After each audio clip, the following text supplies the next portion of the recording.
Welcome back to another episode of the World Peace Through Inner Peace podcast that this is not. Yes, that thing start over. That thing keeps on coming up. Yeah. Well, world. You know, we did at some great amount of years ago. Our first endeavor was called the World Peace Through Inner Peace, and obviously it somehow makes a reappearance from my unconscious mind. Welcome to another episode of the World Through Zen Eyes podcast. I am Young Ansanim. I'm Dr. Ruben Lambert. And we are back in apparently one foot in one universe and another foot in another universe, because World Through Zen Eyes. Today's topic comes via fan mail. And it says, talking to someone the other day, I mentioned that I practice Buddhism. The response was, wow, all Buddhism does is talk about suffering. What a drag.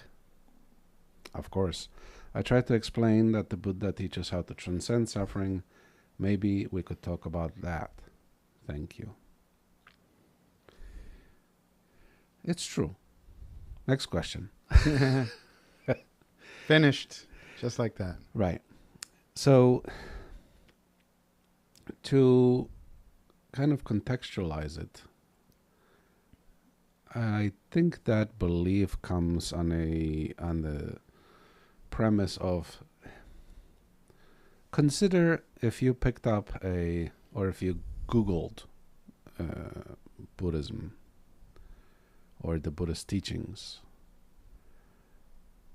how little do you get into reading the article where you come to that conclusion, right?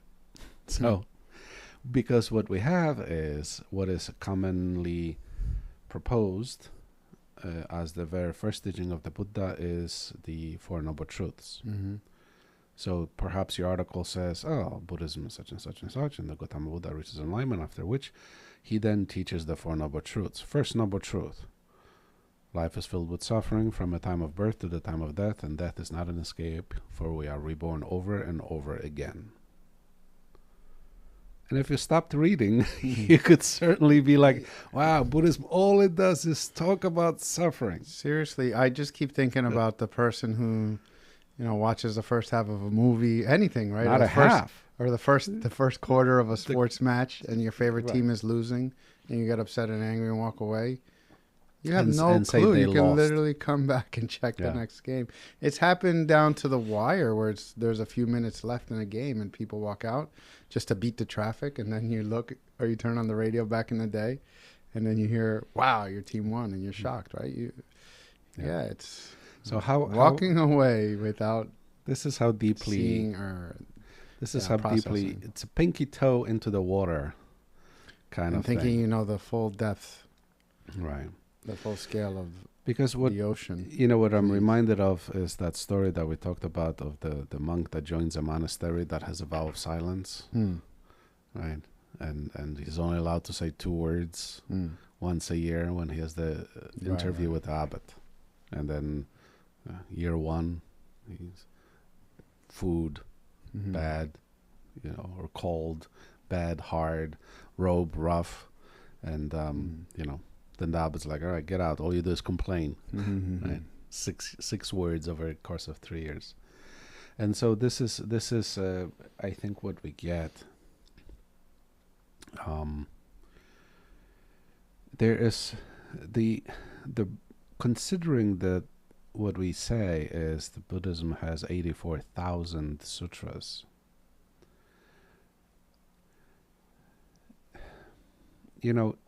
As children,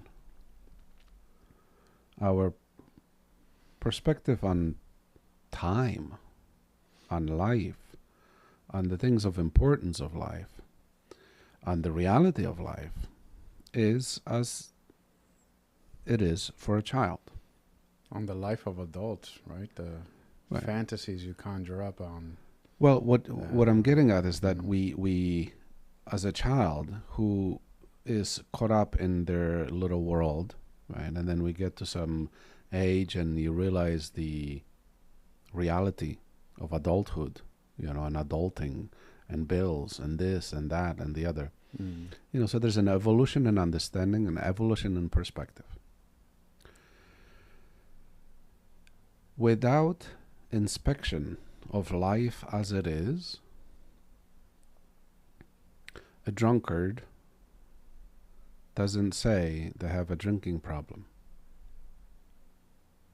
Right? And so that is to say, the wording and the discussion of the topic of suffering within our day-to-day life, as it's presented within the Zen tradition, is a realistic, sober look at existence. If you recall, when we were faced with the board of directors of a certain town Mm-hmm. going for the approval Mm-hmm. of the Zen Center, and the definition, at the time we were going a sort of meditation route, so the definition of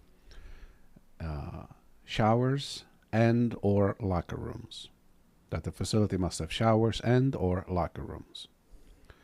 And remember, My the thing went goodness, round yeah. and round and round because the and or seemed to be elusive to some of the members Mm-hmm. who sat on the board, right? Because they insisted and they've worded their opposition to it on the account of and, that it's showers and locker rooms. Right. Whereas, I'm an immigrant into this country, Mhm. right? And English is, at that time, was my third language, right? And so I'm pretty sure and or gives you an option. Right. You But know? no, we were getting failed Right. because Because of they the couldn't rudimentary understand. They're like, yes, misunderstanding of language. there is no Yeah. showers. There are no showers. Therefore, Yeah. you don't fit the The or- description. The or got Completely. skipped over. Yeah. And this, I feel, is similar within this context. That all that the Buddha talked about was suffering. And so, and or kind of thing. That's all he talked about, apparently. It is true that the Buddha speaks of suffering frequently, as a physician would speak of ailment frequently, and the way to alleviate ailment, the way to not fall ill to begin with, Mm-hmm. right? The things to watch out for, the things to be careful with, etc., etc. It is the wisdom of those before us. Why we, in Taekwondo, we have the respect your elders, respect your teachers, we have the mental education.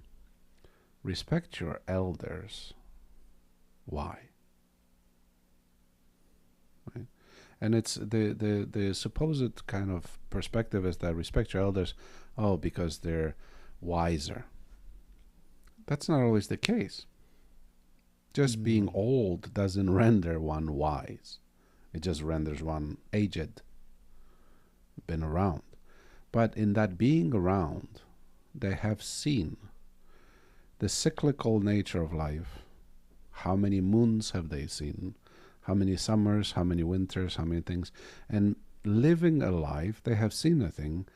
And it behooves a newcomer into the world to trust the elderly when they say, in the summertime, as you're running around in your chanclas and your flip-flops and your t-shirts and your tank tops and your, half naked bathing on the beach, it behooves one to take note when the elder says, when the winter comes, and just to deny the existence of winter on the account of, what winter? What are you talking about? Look at it. It's 104 degrees. The Buddha pierces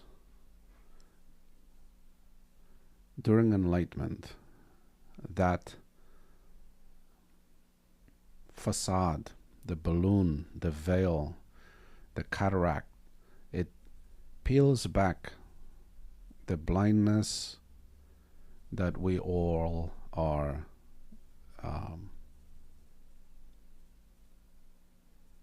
experiencing.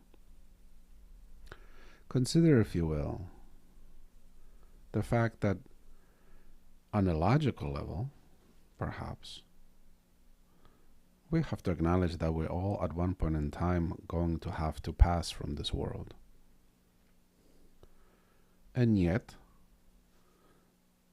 and this isn't to say that we have to walk in the shadow of the gloom and doom of death, but it is to say that it's a thing that we don't think about. As this ailment, we don't think about it until we see it and it's on your heels. We don't think about it until it befalls us. Suffering, unseen, will befall us. When we're not ready, when we don't train of how to. I say this so frequently in meditation classes. Outside of meditation, outside of enlightenment, right? We sit in meditation, we sit on a meditation cushion, not for the time on the meditation cushion, but for the time when the world and us are in communion, when we interact with the world around us, when you get rammed with a shopping cart. I mentioned that a few classes ago, and a new gentleman, first time in class, said, you know, what you say is very literal. I was riding his bike and somebody ran him. They hit him with his car, and seemingly purposefully, you know, and then cursed at him and whatever. And so what the Buddha does is warns us of it's a bird's eye view of the layout of the land, of what life entails, of what sufferings are to come, what things to watch out for, so that we could have the least amount of suffering that we could have.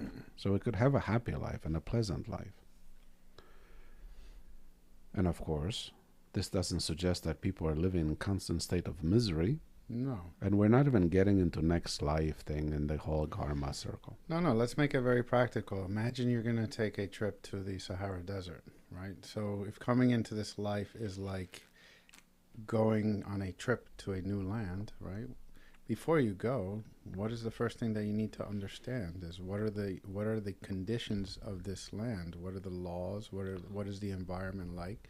So that you can be better prepared. And some of that might be filled with things that are negative, like in the desert, it's going to be very, very hot. In the desert, there might be X, Y, and Z animals and insects that pose this kind of threat and danger. In the desert, there might be lacking these kinds of things.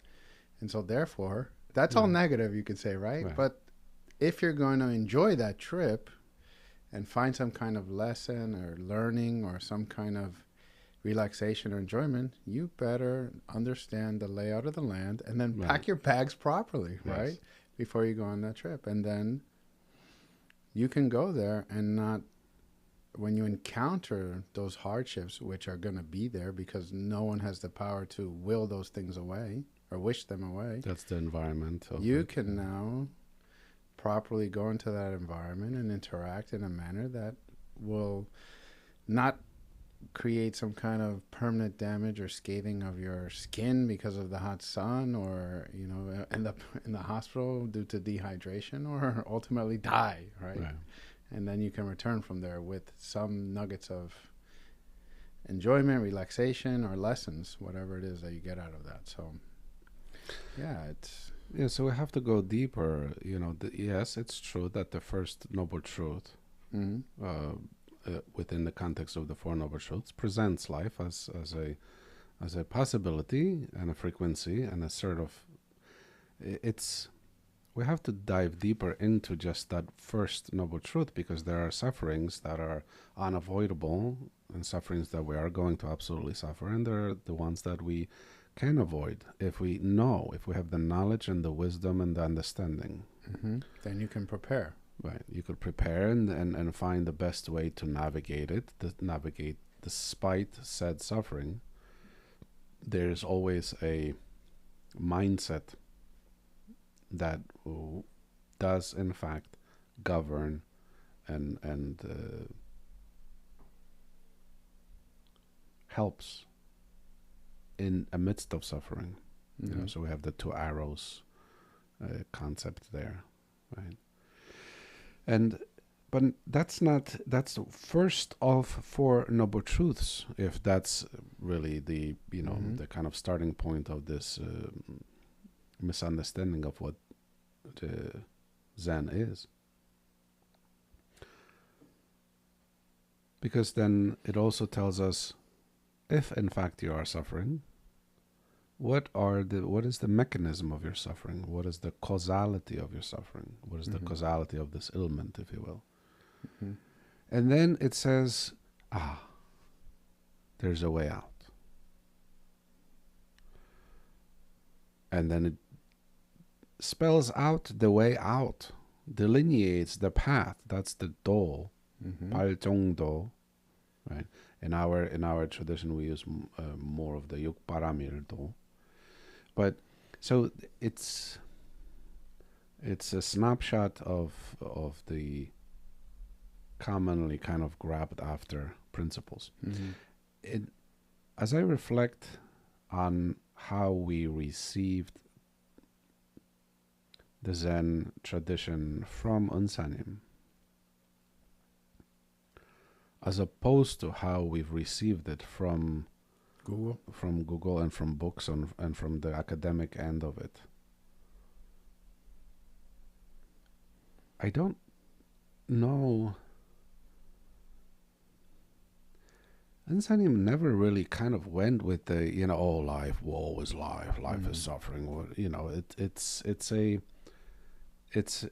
always spoke of things as knowledge and wisdom and understanding and control of the situations.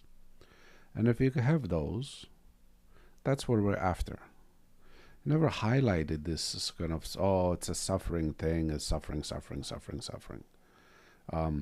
It's how you present and how you look at the thing. It's, are you suffering? Yes. All right. Then understand why and how and what brought you to that suffering. And what we find is that the building blocks of the suffering so frequently could have been avoided if we only knew, if we only heeded the warning. But to say, to kind of dismiss a whole, such a broad philosophy on account of just one thing, it's unfortunate, because what the person does is they deprive themselves of the things that the Zen tradition has to offer. And of course, this having said so, people say things so frequently, and if you ask, why did you say that? I just said it.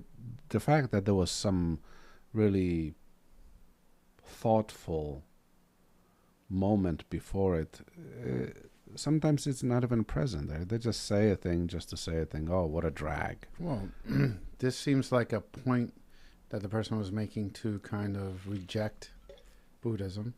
And most of the time when people try to make a point that is going to be negative, or it's going to be a point of this is garbage or trash or junk, right? You have to always engage that wonderful psychological principle, the confirmation bias. You only look at the part that doesn't match you or you don't like, or that speaks to your narrative inside of your head, and then you dismiss everything else, right? So here's a person that just wanted to make a point, and the point was negative, and they didn't really want to engage in any further exploration of the truth or of what else is there, because out of fear, out of ignorance, whatever it might be, lack of experience, or maybe they obsessively hold on to their own views or perspectives, and they didn't want to let go of that or challenge those things, and so they just spit it out. Just hey, it's negative, and that's it. Yeah. All of those things you've listed are what constitutes the Zen the Zen definition of suffering. 100%. I was Right? definitely going through that in my mind, Yeah. right? Like So brick by what is the brick, this thing? person just laid the I have walls out. fixation, I have Yeah, attachments, I chip-chop. have rigidness, I have so we got 집착, 고정관념. According to psychology, too, Right. lack of cognitive flexibility, right? Yeah. And so Rigid, narrow this thinking. is, cognitive flexibility, We're all just saying the same thing. we all are It's like just saying, Mexican right. food.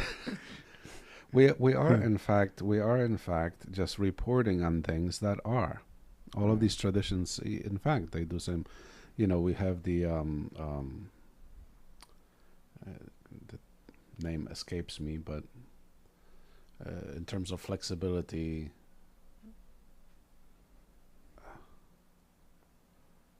within the biological sphere. Anyway, it is that idea to retain flexibility is a good way of unbinding oneself from the self-perpetuated suffering. Mm-hmm. And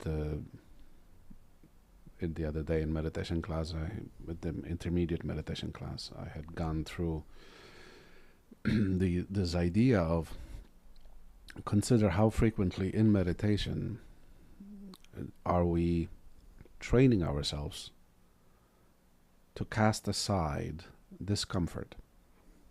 Whether it's your physical discomfort, your knee hurts, your ankle hurts, your lower back is stiff, this, that, your legs are hurting, etc., etc.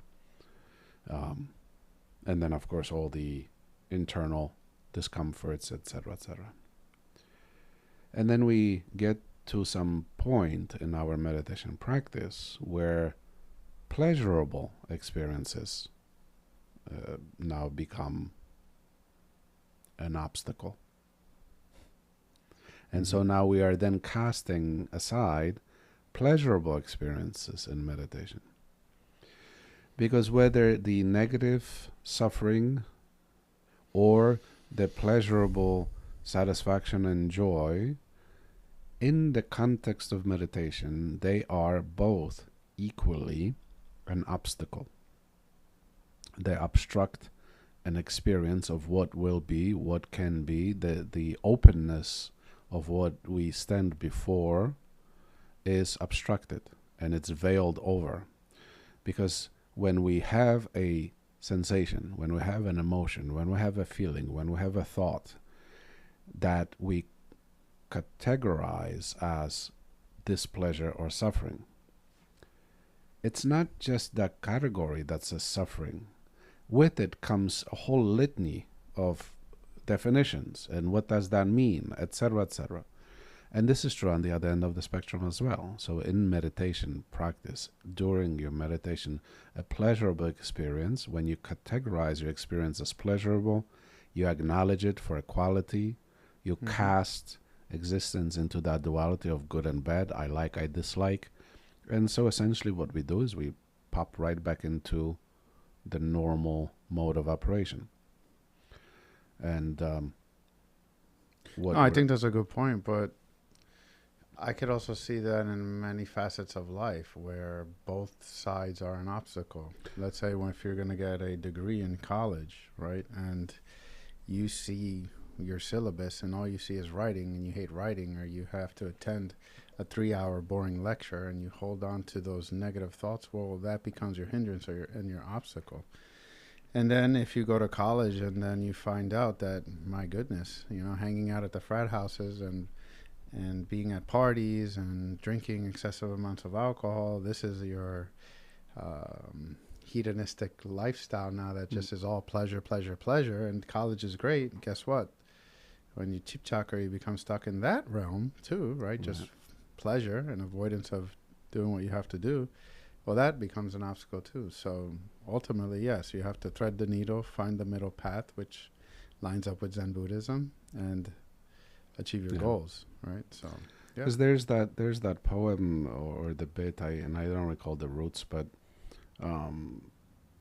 if paradise was my prison, I shall still want to leap that crystal wall. Right? That thing is stuck in my mind because it kind of presents it so beautifully. We can become trapped, fixated, and eventually then via the entrapment, via the fixation, via the attachment, that rigor mortis, it's a sort of death, right? And so inflexibility, metabolic, that's the word I was looking for. Metabolic flexibility is also something that we want, we want to have that flexibility on a physiological level. And so that's the idea, that if we have trained ourselves to be able to set aside a thing, and this doesn't necessarily mean you cast it out and throw it out and, kind of burn it with a vengeance and, fury of, you just set it aside, because every experience in life informs.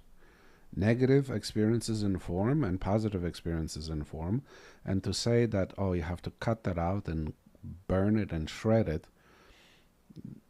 the lesson that's attached to it then gets shredded too, and then we're come back full circle, and history repeats itself and we do the same things. Why? Because we've forgotten the lessons. So they're informing, but our ability to set the thing aside when we need to, when we want to, as we need to, and as we want to, is a path of freedom. And so the Zen teaching really, as we say, it's a very singular thing that the 84,000 sutras teach. It's just the one thing that they're teaching. And they're teaching it in 84,000 different ways. It's a wishful thinking that it's only 84,000 ways. Why? Because person to person and person to person experience and the various causes and conditions, etc., vary. And so for each one, we need some kind of a suggested path and suggested way to look at it. And even the Buddha gave freedom to people that do read the sutras, right? Something that is a very famous quote of his, and I'm paraphrasing, is, take my teachings and apply them. If the application of this teaching does not yield anything beneficial for your life, then discard it. Right. Right? Nobody's saying you have to take each and every single word and apply it simultaneously in every moment of your life. First of all, that's not even practical. That's not even how we function. Yeah. Right? If you're driving a car, you have gas and you have a brake. You don't use them at the same time, right? There are seasons to life. There are moments where you need things, right? You use scarves and gloves in the winter. You don't use them in the summer unless, there's some kind of condition that you have. And so, so the teachings aren't always applicable. And that's okay. So come to terms with it. And that's the thing. It's then, why do we have doctors? Why do we have so much of the industry? Life perpetuates. With a whole pharmacy of various medications. Right. It's not just Tylenol. Right. Every, if you really think about it, without maybe going too deep into the mist, but if you think about it, every industry in existence exists because of suffering. We have doctors because we suffer. We have lawyers because we suffer. We have mechanics because cars suffer breakdown. Everything. Why there's construction companies and are repairing, plumbers and electricians and everything. Beauticians are repairing. You start to get older. Or you get wrinkles, or your hair's growing too long. Sure. Or just your self-view. Psychologists, so forth and so forth. So to say that, the Buddha is just walking around moping and groaning is not what the Buddha is doing. And which is why... And I'm pretty sure I've heard entrepreneurs oftentimes say things like, if you want to develop the next app or the next, website or the next business that will thrive, first find what area of society has an unserviced need. Right. Right? And by need is suffering. Some area of society that's suffering. Dissatisfaction. And dissatisfaction, sure. That you can now, bring some alleviation to that. And so consider that then, right? Everything in life, right? We are tending to some level of dissatisfaction. In whatever way, we are unhappy with something, and so we get more of the thing, or a different thing, or a better thing, or a faster thing, or a sleeker thing, or a skinnier thing, or a fatter thing, or a something. Some kind of a thing to ameliorate our dissatisfaction. So to say that the Buddha somehow is the only person walking around and moaning and complaining about it is not a clear-eyed view. The other thing to consider is, if that is the state of existence, one can bemoan the existence, but that is not how the Buddha approaches it. And so even in tending to our suffering, Buddha always calls to moderation, always calls to tend to the thing with a proper view, with proper wisdom, with a clear vision. Right?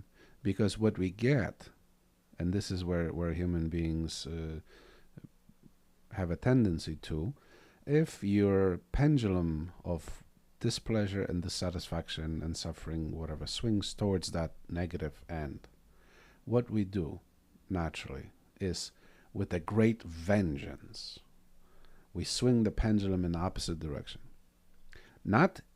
We don't bring the pendulum to the middle. We swing the pendulum in the opposite direction, and it strikes the other extreme of what at one point in time we thought was joy and satisfaction or whatever. And then, so what we get is, you're dissatisfied with one thing. In order to correct it, we don't think of correct it, meaning bring it to some medial thing. We overshoot. We overcompensate. Right. Well, like I say, with this kind of vengeance and you swing the thing. Unfortunately. And when the thing passes the middle path, and continues uncontrolled towards that which from the suffering side was viewed as pleasure, and you get to the extreme of that pleasure then becomes suffering. Yeah, you shoot all the way past the pleasure, and you end up right back in the place that you wanted to avoid in the start. Because that's the thing. This is the nature and the mechanism of life, right? We cannot lie down right, on two sides of your body. You can lay down on your back, or on your stomach, or on your left side, or on your right side. Right? And you can't do both. And if you imagine the most comfortable position that you can imagine, let's say I'm sitting the way I'm sitting, and I find this very uncomfortable. I want to have a lie down, and I have a lie down. So there was displeasure, dissatisfaction, discomfort, and suffering in my seated position. So I resolve it by lying down. We have tendencies to greed, and so I have a lie down, and then I declare it to be and I declare it to be final, and the greatest thing since sliced bread, and I keep lying down, and you get ulcers. Sure. You get, right, in the hospital, you got to rotisserie the patient, right? So it's I was dissatisfied with my seated position. I had to lie down, and I lie down to the extreme. I'm just going to keep on laying down and keep on laying down. That's not, you will be uncomfortable. Yeah, they got body sores and things like that. Yeah. So that thing that was discomfort, the seated position, let's say, I tried to fix by lying down. And if it's unwise way of doing it, then I will keep laying down and keep laying down and keep laying down. And I will become, again, out of that which 10 seconds ago was pleasurable, will become displeasurable, and I want to sit down, which is right back into the place of 10 minutes ago I called suffering, right? So it's just flip-flopping. We go from one extreme we call displeasure and suffering. We swing the pendulum towards that thing we call joy and pleasure. We gorge on it to ad nauseum and sickening levels, and then that then is displeasure.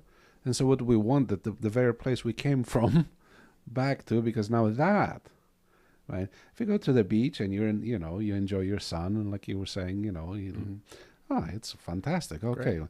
But if you stay there long enough, you'll cook, burn, and right? So, we go in the ocean.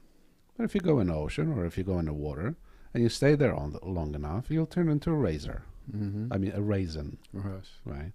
And so then what do? You dip in, you hang out in the waters, come out, get a little bit of sun, go back in the water, get a little bit of water, go back in, right? So there's a pliability and movability and life in life. Those are the causes and conditions of life. The Right. Buddha did not create those. He's just reporting on them. Sure. And so since these are the causes of and conditions of life that you're describing there, here's my prescription. Not me. Here's what the Buddha says. Here's my prescription. Jungdo Be wise about it. and Jihe. Follow the middle path and use wisdom. He didn't say these are the causes and conditions of life. Boo-hoo, there's nothing you can do about it. Lay down, surrender your will to it, and Such die. miserability, right? And oftentimes, one of the teachings that Unsanim has taught us is kohe. This is the ocean of suffering. Yes. So he gives this metaphor of an ocean, and you're plopped inside of the ocean, and water is touching all sides of your body, right? Don't forget it's raining. And it's raining. What can you do? But you don't want to be wet. And you don't want to be wet. What can you do? Right. Right? How do you find your peace? Or is this your hell? Yeah. What can you do? That's why 2 things I extract from that. Number 1 is accept it. That's it. Yeah. Accept it. This is the doorway into heaven or peace. And the acceptance, I'm sorry, is just such a cliche. I'm not saying it on the surface. This is a profound move. This isn't like acceptance where you found the loophole where, hey, I can tell people I'm happy with my words and I can make facial expressions, but inside it's like 1,000 needles are piercing me. This is a movement where you have to dig from the inside, move your soul towards acceptance, and that trickles down to your mind, trickles down to your words, trickles down to your actions. It's all lined up together, truly. And then the other piece too, just to wrap it up, is also you have to learn to swim, right? And to me that represents the training or jongjin, the perseverance that you need to endure and to withstand the suffering that is surrounding us, right? So these are the tools that you can use to alleviate suffering. But what the Buddha teaches us to do is to not lie to ourselves and pretend that these things are not there in front of us. Because all that's going to do is... I almost see the Four Noble Truths as, 4 realities. If life is a highway and you're driving, right, and there are signs that say, hey, up ahead is the cliff and you're going to go off the edge. And you can ignore them. Birth. You can say, I don't remember when I was born, right? You could say sickness. Yeah, I've never gotten sick, right? Or sicknesses don't really last that long. I have good genetics, right? Old age. I have money. I get facials, and I've watched all of the latest research on anti-aging and things like that. But the last one, the cliff. We all have to go off of it, right? And so you can tell yourself as much as you want and deny these things, but you'll crash up against that reality. It's inevitable. So why not? Sometimes we also say when you get right there, it's too late. Right? Well, I think it's worth highlighting that the views you listed are all delusional. That a facial is somehow going to stop aging, right? Well, again, these are things that we say to ignore. That's right. That sign just said, imagine a family driving and the kid in the back, the innocence of youth. He's like, Dad, that sign just said the road ends in 1 mile. Yeah. I don't know what you're talking about, son. And just keeps going and turns up the volume. Right. Not going to listen to that guy. Right? So that's almost like what a facial is, right? Just going to turn up the volume and pretend that I don't see or hear. Yeah. So yeah.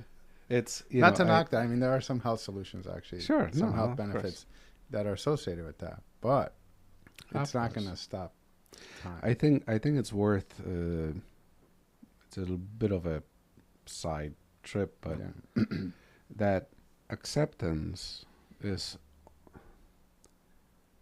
synonymous, I would say, with understanding.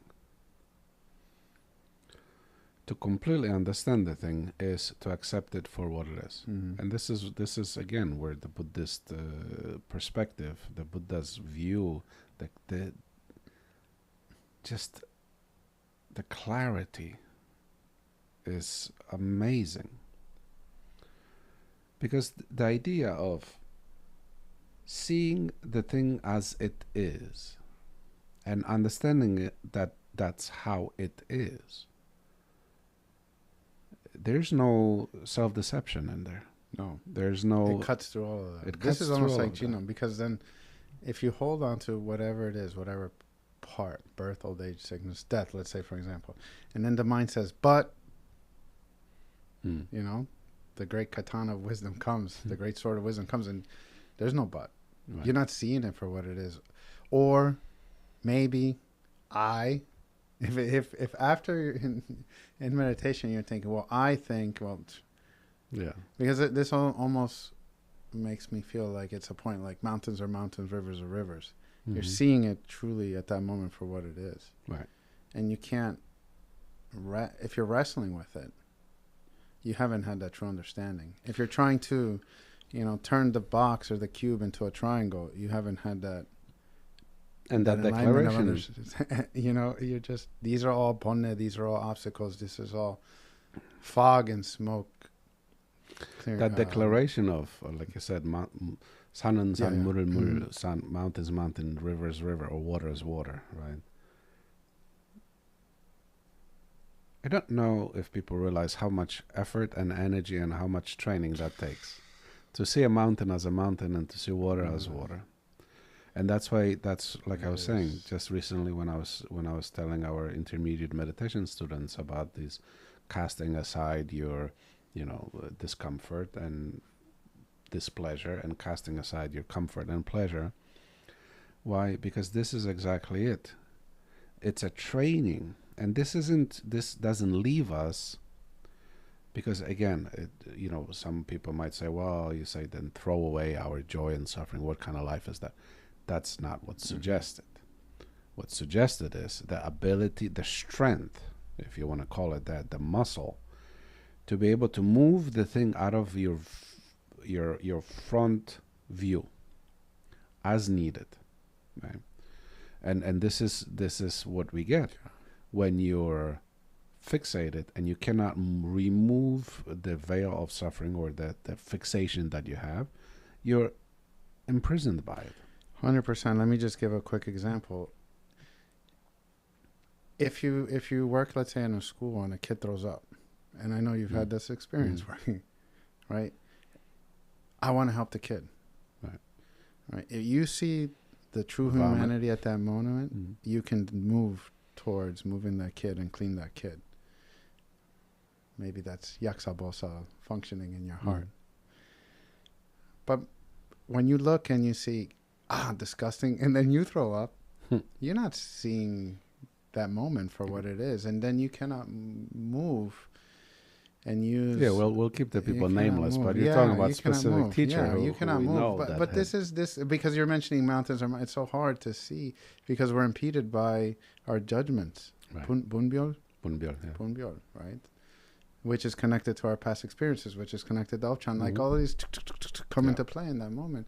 And then you want to see and touch the true heart of understanding. You have to cut through all of that. And that is not an easy task. But meditation is the training ground for you to be able to do that. And then genome keeps coming up into my mind. That is a true genome, but that is beyond this. Then that is a true genome.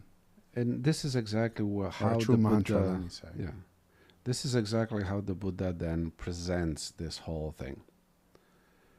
These are, so essentially the point is, life is filled with suffering. Yes.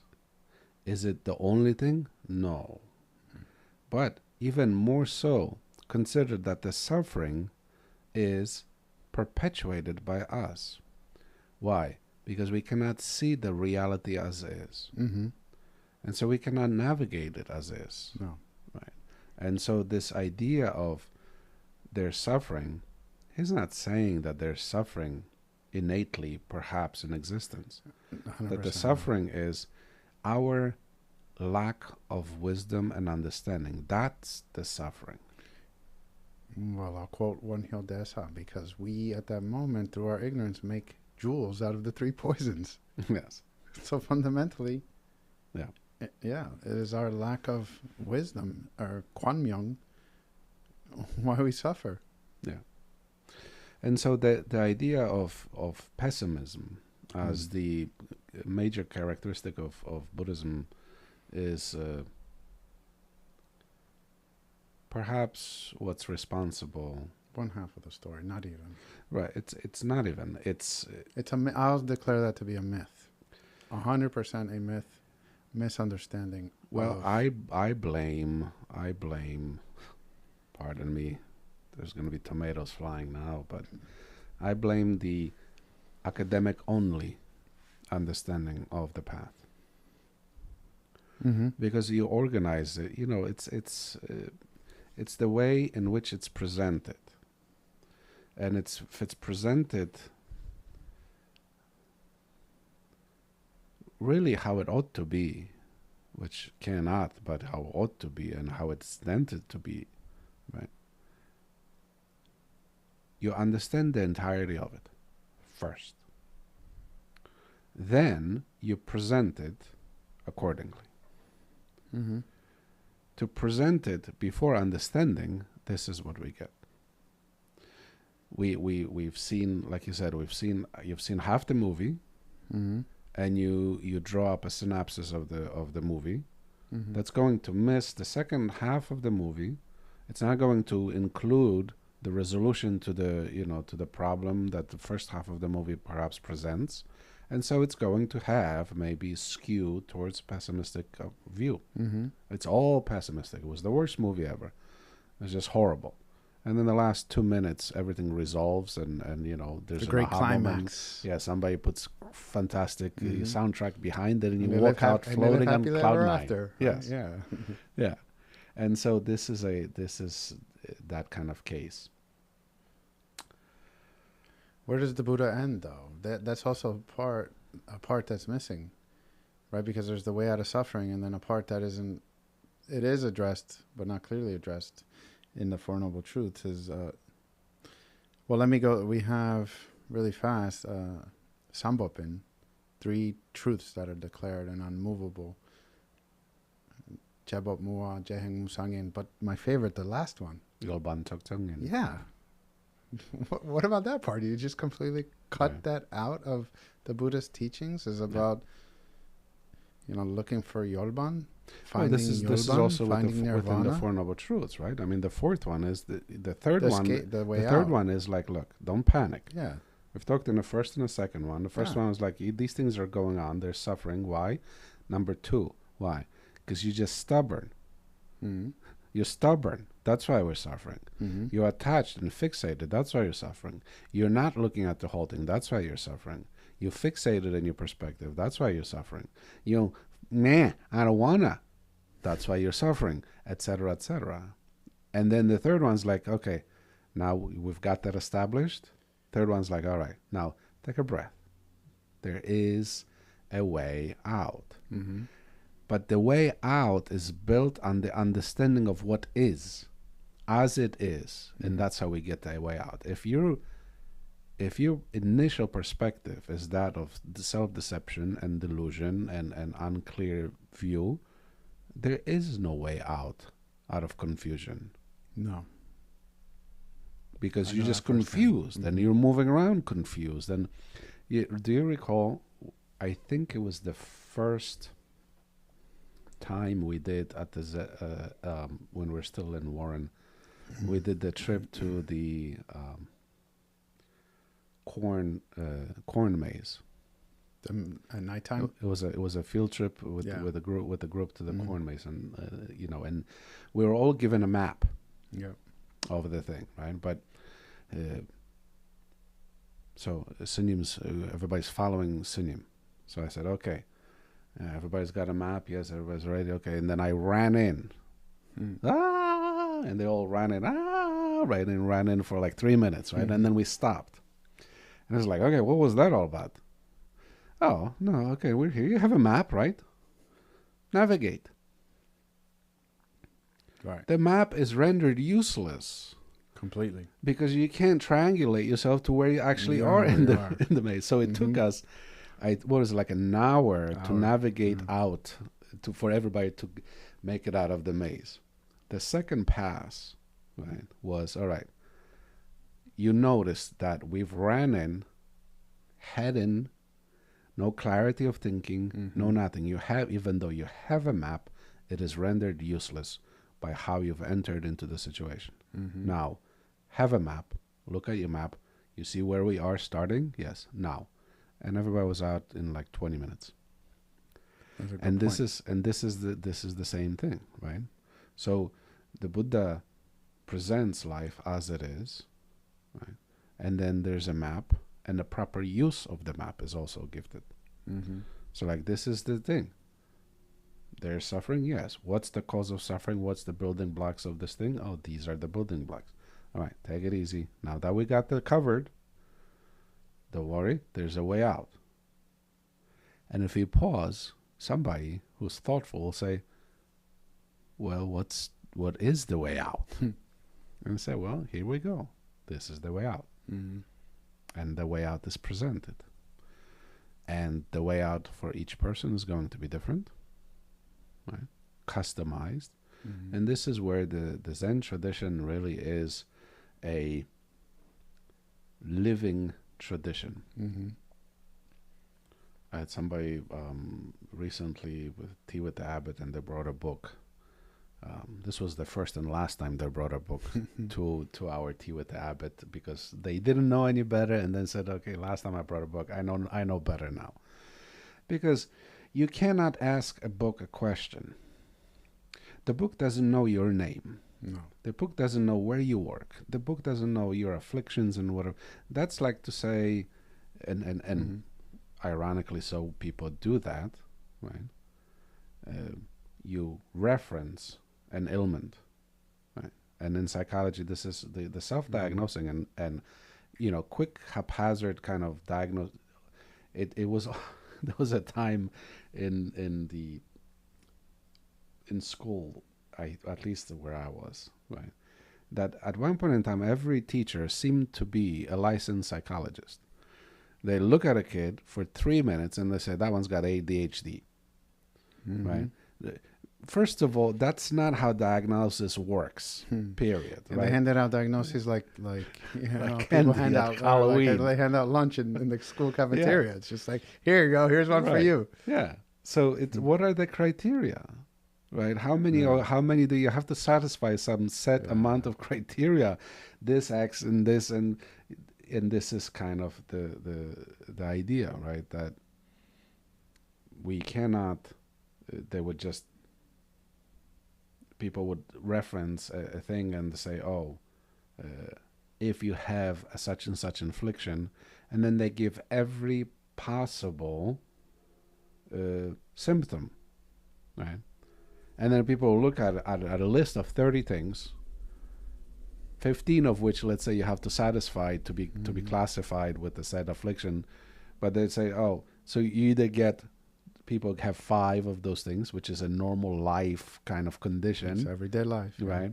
Or people find, and this is the confirmation bias, right? People find, I have all 30 symptoms. No one in history of humanity has had 30 thing, right? symptoms. No one has them all. Right. They're kind of and or, they're options, but no one has 30 of all of the symptoms, but people, and this is, they'll make it fit. They'll make it work. They'll make it fit. They'll You keep digging until they find it. Yeah, That's right. Until they find it. Yeah. And so it is the idea of Zen as a living tradition offers a conversation in a sense. Okay, well, this is my suffering. All right, you can't ask a book because it can give you an idea, right? But it's not going to say, well, it's not going to ask for and if we go back to that kind of medical thing, it's not going to ask you for your medical history. So it's going to say, for such affliction, try penicillin. and then penicillin. And if you're allergic to penicillin, that'll be, you know, unpleasant, let's call it. And so this living tradition, moving and changing, and this is the beauty of it. It's a living tradition, not dead. So don't make it so. And this is the way out of suffering is that it's a living way out of suffering. This is where having what they would say, a teacher with little dust in their eye comes in beneficial. Anyway, I think that's a kind of a wrap up. So because the sutras, why they're individualistic, because why they unraveled just like the tea with the abbot, with a question and an answer, right? So to our audience, let's make a modern day sutra. So ask questions. That's right. Yeah, I pleaded, I think, last time with everyone to provide topics and things, because it really is. I mean, what are we to talk about next? And of course, it's a vast field. There's billion things. The world is wide and vast. And it's like even we have tea with the abbot, and person comes in. I either ask if there's no obvious. Let's not get into how obvious and what obvious means, but if there's no obvious to me need for that person to have a specific kind of tea that they are in need of, then I will ask, is there a preference of tea that you have? And then we have that tea. Why? Because I'm sitting across from a living human being with their specific conditions and situations and preferences and likes and dislikes and all of that. So even, tea with the abbot, folks, it's not always green tea. No. Right? I'm going to say it